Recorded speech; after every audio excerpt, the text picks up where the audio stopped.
बिस्मिल्लाहिर्रहमानिर्रहीम। नाज़रीन अस्सलाम वालेकुम, मैं हूँ इमरान वसीम। नाज़रीन, इस वक्त मैं सुप्रीम कोर्ट ऑफ पाकिस्तान की इमारत जिसे आप टीवी चैनल्स पे देखते हैं उसके एन सामने बैठ के ये वीलॉग हम रिकॉर्ड कर रहे हैं और हम बात करेंगे कि जो कल सुप्रीम कोर्ट ऑफ पाकिस्तान में एक दरख्वास्त सरदार काशिफ खान ने दायर की, जिसमें अदालत से ये कहा गया कि पंजाब और KPK का इलेक्शन अलग करवाने के बजाय चारों सूबों का सिंध, बलूचिस्तान, खैबर पख्तूनख्वा, पंजाब और कौमी असम्बली का इलेक्शन जो है वो एक साथ करवाया जाए। कल चीफ जस्टिस की सरबराही में 3 रुकनी बेंच ने इस केस की इस दरख्वास्त पर पहली समाअत की। इस दरख्वास्त को इब्तदाई समाअत के लिए मंजूर कर लिया। इस दरख्वास्त पर तमाम सियासी जमातों को, इलेक्शन कमीशन को, वफाक पाकिस्तान को और अटॉर्नी जनरल ऑफ पाकिस्तान को नोटिस जारी कर दिया। तो आज ये जो एक मरतबा फिर सुप्रीम कोर्ट ऑफ पाकिस्तान, जो कि हमारे मुल्क की सबसे बड़ी अदालत है और जो 3 रुकनी बेंच है, उसके जो सरबराह हैं वो पाकिस्तान के सबसे बड़े मुंसब हैं जस्टिस उमर बंदयाल साहब, जो उन्होंने मुज़ाकरात के ऑप्शन को एक मरतबा फिर आजमाने का फ़ैसला किया है। इस पर हम बात करेंगे कि आज इस दरख्वास्त को लेके अदालत उज़्मा में क्या समाअत होने वाली है, क्या डेवलपमेंट होने वाली है। नून लीग अदालत के सामने क्या मौक़िफ़ रखेगी। नून लीग पाकिस्तान पीपल्स पार्टी, जिन्होंने इससे पहले इसी बेंच के जज साहबान पर एतराज़ उठाया था, अदालती कार्रवाई का बायकॉट किया था, क्या आज ऐसी डेवलपमेंट होने जा रही है। ये सारी तफसीलात आप नाज़रीन के साथ आज की अदालती कार्रवाई के हवाले से शेयर करेंगे। लेकिन इससे पहले नाज़रीन, एक और बड़ी अहम डेवलपमेंट हुई है, जो पाकिस्तान तहरीक इंसाफ के रहनुमाओं की जानिब से बार बार ये कहा जा रहा था कि निगरान हुकूमत का जो टेन्योर है वो 90 रोज़ का है। ये 90 दिनों के लिए आए हैं, 90 दिनों के बाद उन्होंने इलेक्शन करवा के घर चले जाना है। तो पाकिस्तान तहरीक इंसाफ ने नाज़रीन इक़दाम ये उठाया है कि चौधरी परवेज़ इलाही साहब, जो कि साबिक़ वज़ीर आला हैं पंजाब के, महमूद खान साहब, जो कि KPK के साबिक़ वज़ीर आला हैं, उनकी जानिब से आज सुप्रीम कोर्ट ऑफ पाकिस्तान में एक दरख्वास्त जो है मुश्तरका तौर पे दायर करने होने जा रही है, जिसमें यह कहा जाएगा कि जो निगरान वज़ीर आला हैं पंजाब के मोहसिन नकवी और खैबर पख्तूनख्वा के आज़म खान, उन्हें उनके ओहदों से हटा दिया जाए। और उसमें मौक़िफ़ ये रखा गया है कि ये तो इलेक्शन करवाने के लिए आए थे, इलेक्शन करवाने में इन्होंने ताख़ीर कर दी, और साथ में ये कहा जाएगा कि इन दोनों को काम से भी रोक दिया जाए और 90 दिन के बाद इनका जो बतौर निगरान वज़ीर आला काम करना है, KPK के निगरान वज़ीर आला का, पंजाब के निगरान वज़ीर आला का, वो गैर आइनी है, गैर कानूनी है और इन्होंने इलेक्शन ना करवा के जो है वो आइन की खिलाफ वर्जी की है। तो लिहाजा फ़ौरी तौर पर इन दोनों निगरान वज़ीर आला को इनका ओहदा छोड़ने का हुक्म दिया जाए और फिर अदालत से 3 रुकनी बेंच से या जो भी बेंच बनेगा उससे दरख्वास्त ये की जाएगी। वैसे तो बेंच जो हमें पता है किस तरह के केसेस में कौन सा बनता है, तो इसमें दरख्वास्त ये की जाएगी कि KPK और पंजाब के जो मामलात हैं वो डेली बेसिस के ऊपर जो है सुप्रीम कोर्ट की निगरानी में चलाए जाएँ। अब आप देखें कितनी खूबसूरत किस्म की इस्तदा की है कि निगरान वज़ीर आला को आप हटा दें उनके ओहदों से और उसके बाद सुप्रीम कोर्ट जो है पंजाब को भी चलाए, खैबर पख्तूनख्वा को भी चलाए। भी अगर सुप्रीम कोर्ट के चीफ जस्टिस ने, सुप्रीम कोर्ट के जज साहबान ने अगर पंजाब को चलाना है, अगर खैबर पख्तूनख्वा को चलाना है, तो बलूचिस्तान भी इसको दे दें, तो सिंध भी इसको दे दें और मरकज़ में प्राइम मिनिस्टर जो शिप है वो भी उनको दे दें। यानी वैसे तो ये बात हमें सुनने को मिलती है, लोग ये बातें करते हैं, सियासतदान ये बातें करते हैं कि अदलिया जो है एग्जीक्यूटिव डोमेन में मुदाखलत कर रही है। अगर ये काम भी सुप्रीम कोर्ट से कराना है, निगरान वज़ीर आला को उनके ओहदों से हटवाना है और फिर जो डेली बेसिस के ऊपर दोनों सूबों के मामलात जो हैं वो चीफ जस्टिस से चलवाने हैं, तो फिर आइन के अंदर तरमीम कर दें, तमाम सियासी जमातें प्राइम मिनिस्टरशिप जो है वो चीफ जस्टिस को दे दें, वज़ीर आला जो है वो चीफ जस्टिस को दे दें और फिर उसके बाद मुल्क में मेरे ख्याल से सुकून हो जाएगा। तमाम सियासी जमातों का अगर ये फ़ैसला कर लेती हैं, तरमीम कर देती हैं, तो मुल्क में मेरे हिसाब से जो है वो सुकून हो जाएगा। लेकिन बहरहाल अदालतों को भी देखना चाहिए। वैसे तो कल पाकिस्तान तहरीक इंसाफ ने यह खबर चलाई थी कि ये दरख्वास्त जो है सुप्रीम कोर्ट ऑफ पाकिस्तान में दायर कर दी गई है, लेकिन मेरी इतलात के मुताबिक अभी ये दरख्वास्त जो है, बेशक सोशल मीडिया के ऊपर पाकिस्तान तहरीक इंसाफ ने ट्वीट्स करके कह दिया कि निगरान वज़ीर आला को उनके ओहदों से हटाने के लिए हमने सुप्रीम कोर्ट में दरख्वास्त दायर कर दी है, लेकिन ये दरख्वास्त जो है आज दायर की जाएगी। लेकिन यह भी यहाँ पे मेरे ख्याल में अदालतों को ये भी देखना पड़ेगा कि सियासी हिकमत अमली के तहत जो इस तरह के फ़ैसले होते हैं, वैसे तो अगर 63A का फ़ैसला जो सुप्रीम कोर्ट ने किया वो चले कर दिया फ़ैसला, अगर उसके ऊपर नज़रसानी की दरख्वास्तें सुन ली जाती तो इस वक्त जो मुल्क में आप बहरान देख रहे हैं कि अब मुज़ाकरात का ऑप्शन आजमाने का फ़ैसला किया गया है, तो ग़ालिबन ये हालात जो हैं मुल्क में ना होते। पंजाब में KPK में या KPK में तो इमरान खान साहब की हुकूमत होती, पंजाब में या तो नून लीग की हुकूमत होती या परवेज़ इलाही साहब जो हैं वो पंजाब में जो है चीफ एग्जीक्यूटिव के तौर पे अपनी ज़िम्मेदारी निभा रहे होते हैं और मेरे ख्याल से हालात ज़्यादा बेहतर होते हैं। लेकिन ये 63A के फ़ैसले का एक मुनफरद खासा है कि उसकी वजह से आप देख लें कि मुल्क में आपको गैर अदम इस्तेहकाम भी नज़र आएगा और उस अदम इस्तेहकाम की वजह से पूरा मुल्क जो है वो मुआशी अदम इस्तेहकाम का भी शिकार है। लेकिन ये जो निगरान वज़रा आला के हवाले से बात की जा रही है कि 90 दिन से ज़्यादा ऊपर जा नहीं सकते, कॉन्स्टिट्यूशन के अंदर नाज़रीन कहीं नहीं लिखा। आर्टिकल 224 को निकाल के देख लें, खुद पढ़ें, उसमें सिर्फ ये लिखा गया है कि इलेक्शन 90 दिनों के अंदर होने हैं, 90 दिनों के अंदर इलेक्शन होने हैं, लेकिन निगरान हुकूमतों के हवाले से कहीं नहीं लिखा गया। कल जो सुप्रीम कोर्ट ऑफ पाकिस्तान में समाअत हुई, इसमें चीफ जस्टिस ने भी कहा कि यह सवाल उठाया जाता है कि निगरान हुकूमत की जो मियाद है वो 90 दिन की है। चीफ साहब ने नहीं कहा कि निगरान हुकूमतों की मियाद जो है 90 दिन की होती है, उनका ये सवालात उठाए जा रहे हैं। अब देखते हैं ये दरख्वास्त आज सुप्रीम कोर्ट ऑफ पाकिस्तान में दायर की जाएगी, इस पर क्या फर्दर डेवलपमेंट होती है। लेकिन ये जो आज कॉन्स्टिट्यूशन पटिशन परवेज़ इलाही साहब और उसके साथ महमूद खान साहब लेके आ रहे हैं, इस दरख्वास्त को दायर करने से पहले नाज़रीन आपको बता दें कि इससे पहले PTI ने फैसला किया था कि सदर साहब को ख़त भी लिखा था फवाद चौधरी साहब ने, जिसमें उन्होंने ये कहा था कि हम ये चाहते हैं कि सदर साहब जो हैं इस मामले के ऊपर सुप्रीम कोर्ट ऑफ पाकिस्तान को सदारती रेफरेंस भेजें। अब ये कहाँ से लीगल ओपिनियन मिली है, लीगल सपोर्ट मिली है या मशवरा मिला है कि अब सदर के ज़रिए वो एडवाइजरी जुरिस्डिक्शन में आर्टिकल 186A का रेफरेंस दायर करने के बजाय आप सुप्रीम कोर्ट में कॉन्स्टिट्यूशनल जो है वो पटिशन दायर कर दें। अब तहरीक इंसाफ क्या फोरम शॉपिंग कर रही है, ये भी बड़ा हम सवाल है।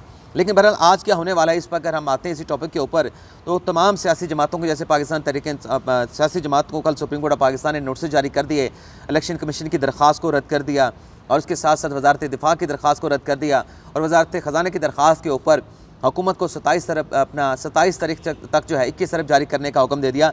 लेकिन इस दरख्वास्त को ज़ेरे इल्तवा रखा गया है, जो वजारत ख़जाना की दरख्वास्त है उसको रद्द नहीं किया गया। और फिर सुप्रीम कोर्ट ने कहा कि हम जो इलेक्शन कमीशन की दरख्वास्त है और जो दिफा की दरख्वास्त है, इसलिए उसे गैर नाकाबिल समात और नाकाबिल पजीराई करार दे रहे हैं क्योंकि हम मामला डिस्पोज ऑफ कर चुके हैं। अब आप नाज़रीन सुप्रीम कोर्ट की वेबसाइट पे तो देखेंगे, उसमें तो इस केस के हवाले से लिखा गया है कि डिस्पोज ऑफ कर दिया गया है। लेकिन जो फैसला सुप्रीम कोर्ट ने दिया था, जो शॉर्ट ऑर्डर जारी किया गया था, उसमें कहीं नहीं लिखा गया था कि मामला डिस्पोज ऑफ कर दिया गया है। लेकिन बहरहाल मुज़ाकरात का रास्ता जो है वो अपनाने का, ऑप्शन को आजमाने का फ़ैसला किया गया है और तकरीबन तमाम सियासी जमातों ने इसकी जो है वो अप्रिसिएशन की है।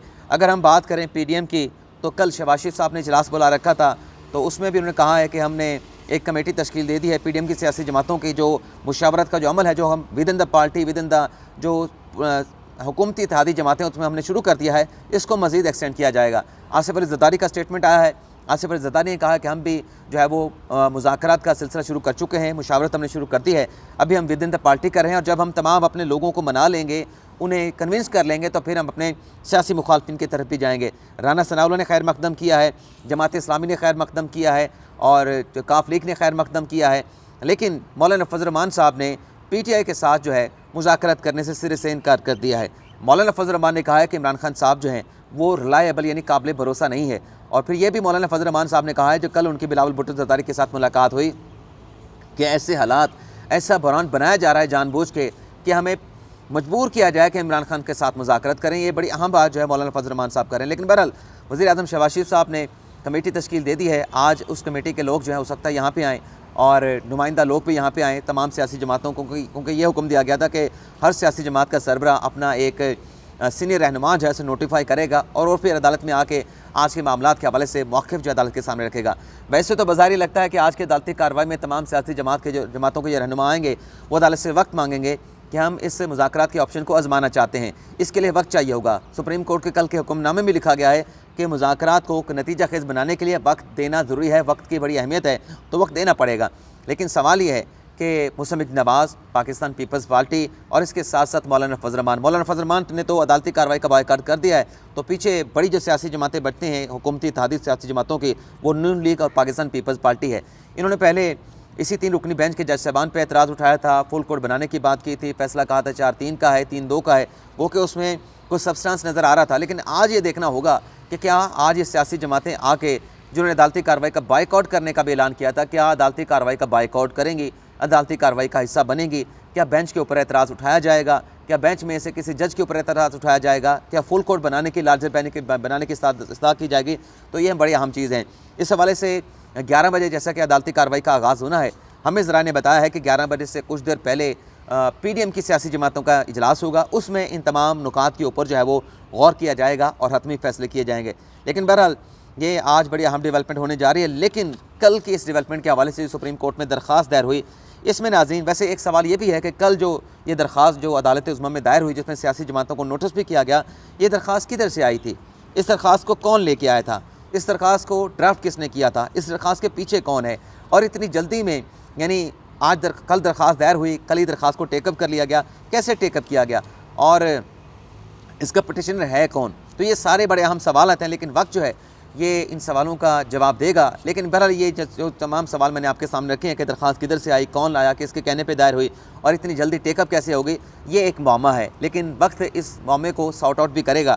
लेकिन जो अहम बात है नाज़रीन वो ये है कि मुस्लिम लीग नवाज़ के रहनुमा खुर्रम दस्तगीर साहब वफाकी वज़ीर हैं, उन्होंने एक बड़ा अहम स्टेटमेंट दिया है और उस स्टेटमेंट में बज़ाहिर वो ये कह रहे हैं कि सुप्रीम कोर्ट जो है वो अगर पार्लियामान की कार्रवाई के ऊपर सवालात उठा सकती है या ये कह सकती है कि ये जो लेजिस्लेशन हुई है इसके महरक़ात ये हैं, इसका पस मंज़र ये है, इसका मकसद ये है, तो खुर्रम दस्तगीर साहब ने कहा कि हम भी ये जो बेंच बनते हैं और उन बेंच में वही मखसूस जजेस बैठते हैं, हमारे केसेस को सुनते हैं, तो इसमें हम भी सवाल उठा सकते हैं कि इसके महरक़ात क्या हो सकते हैं, इसका मकसद क्या हो सकता है। वही बेंच जजेस जो हैं बार बार हमारा केस क्यों सुनते हैं। और फिर उन्होंने ये भी कहा कि एक तासुर है कि जो सुप्रीम कोर्ट का बेंच है या सुप्रीम कोर्ट है वो आइन से तजावज़ कर रही है, वो एग्जेक्टिव के मामलात में मुदाखलत कर रही है। और उन्होंने ये भी कहा खुर्रम दस्तगीर साहब ने कि इस मामले का पार्लियामेंट में जायज़ा लेने की ज़रूरत है। और जो चीफ जस्टिस के उन्होंने कहा कि जो सवाबदीदी अख्तियार है आर्टिकल 184(3) का, ये बेलगाम है, इसको स्ट्रक्चर करने की, इसका मेकनिज़म बनाने की ज़रूरत है।